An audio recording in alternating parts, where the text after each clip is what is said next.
Hey guys, so what we're going to look at today is best way, honestly, to kind of restore function to your spine and build up a lot of the stabilizer muscles that support your spine and each individual vertebrae for just about everything you do.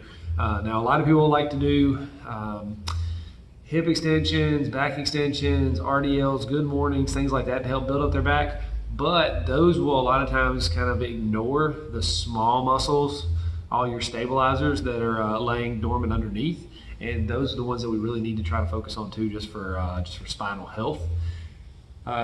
During my own back injury and over the years, one that I keep being reminded of is the bridging series, or just back bridges would be the your final end point there. And what I'm going to do today is show you the lower three rungs, lower three progressions for back bridges.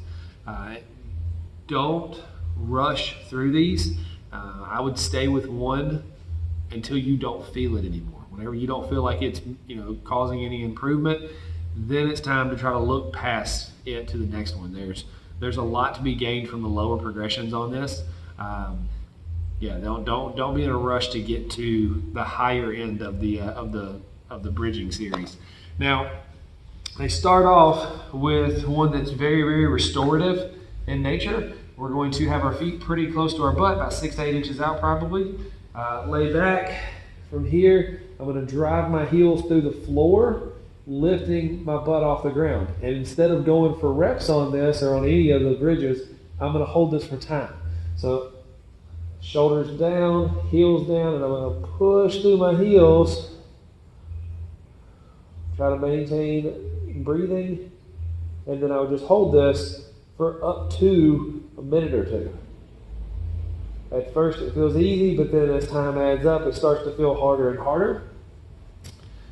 The next one, we're going to come back off of our shoulders, trying your best to keep your fingers pointed forward, legs are straight. If you struggle with this finger forward position, you might be looking at some tightness through the shoulders that we need to work on. And I've released a couple of videos already on that, so look back at those for some of the shoulder openers.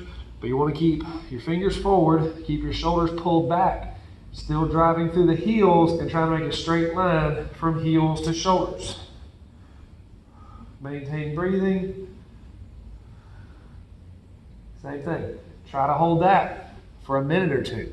Once 2 minutes in the long bridge and that straight bridge is easy. Once you can finish that 2 minutes without much effort, then you start looking at going back to the floor, shoulders on the floor for a head bridge. Now the head bridge is the last one I'm going to show you today, partially because I don't want anybody to try to rush through these. For a head bridge, you're back, your feet are close to your butt again. I want to have pressure through my heels. My hands are going to come down, and then I'm going to lift up. Head will stay on the floor, and I really focus on squeezing my cheeks, trying to drive my hips up. I'm not lifting my head off the floor yet. Maintain breathing. Same thing. We would try to hold that for up to 2 minutes. Once you can go 2 minutes on that without a whole lot of effort, by that point, if you've been dealing with any kind of back issues, they should really be starting to go by the wayside. You may not even notice them at all anymore.